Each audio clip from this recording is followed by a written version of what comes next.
Good morning, Fit Church. It's great to be with you on this Wednesday morning, the first week of September.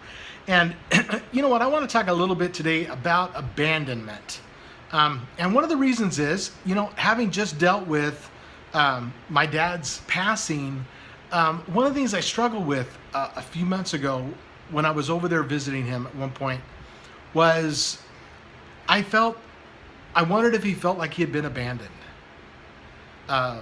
Even though he was at a home that was near my brother was going to visit him almost every day, if not every day, every other day. And, I was over there, we were going every 2 weeks for about 2 months. And, but here he was in someone else's home, getting care from other people, nurses and the like. And I remember we talked about it. And it was amazing to me because, one of the things he talked about was, he talked to me about from the 23rd Psalm, and he actually said, the Lord is my shepherd. And he said, I was sitting there talking to the Lord about 3 days ago, and I was quoting that scripture and said, Lord, you are my shepherd, and I shall not want. And he said him and the Lord had a conversation. Matter of fact, I videotaped this conversation. And I stopped the video when he began to weep and cry, because he talked about how even though there were people that had millions of dollars, that no one could have more than he had, with a family that cared and loved him, and with a God who was always with him and provided everything he needed. And even in those last days, those were the words that came from my father's mouth. And let me read to you a passage of scripture that says this very same thing. The Lord is a shelter for those who are oppressed, a refuge in times of trouble. Those who know your name trust in you, for you, O Lord, do not abandon those who search for you. And that's Psalm 9, verses 9 and 10. Now I have to tell you that there's been times in my own life where I felt abandoned. Like, God, why did you bring me here? When I went to churches and then I was basically asked to leave by a pastor, and then I left, and then I had board members come to my house asking me why did I leave the church in a lurch, and they didn't know that I had been let go. And I had to realize that in those moments, I felt abandoned. I felt abandoned by God. In our passage today, David has moved from speaking about his enemies to speaking about his friends.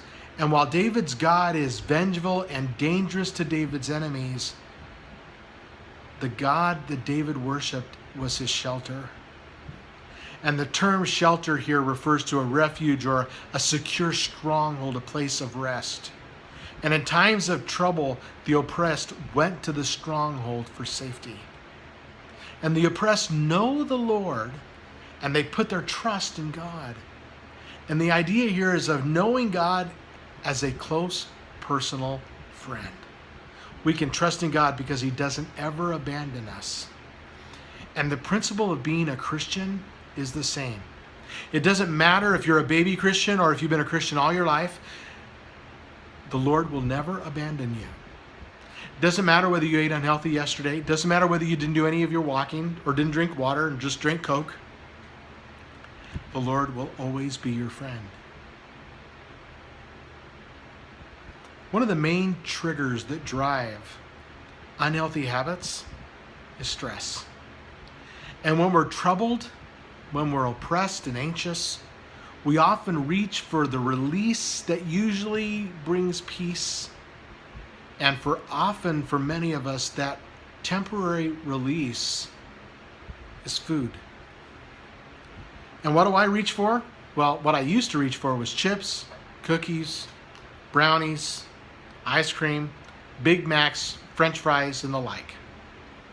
Now, instead of focusing on the stress and the trouble or the feeling, we need to focus on the Lord. And that helps us deal with that stress.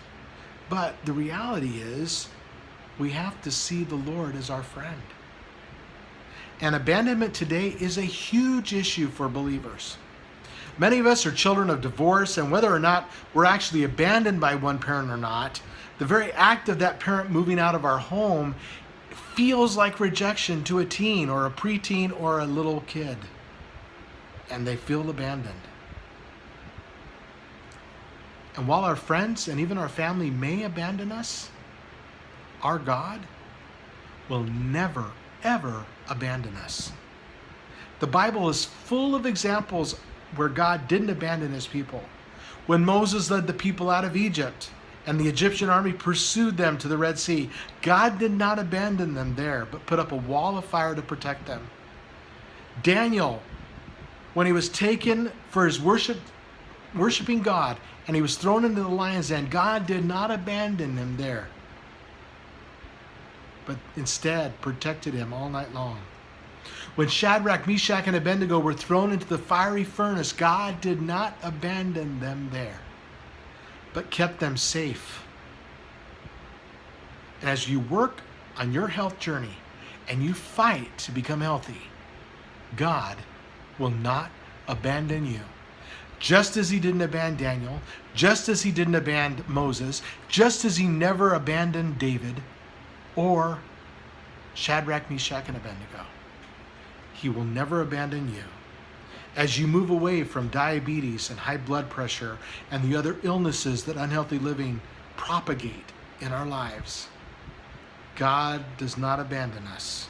And as we move toward that healthy place, he will use us to greater levels. But make no mistake, our God does not abandon us. So I want you to go to the Triple D, our devotional deep dive for the day, is to go to the Fit.Church Prim group, and I just want you to make a statement of faith. Share something positive with the rest of the group today. Encourage us, and then let us know that you have not been abandoned. God bless you so much. We'll see you again tomorrow.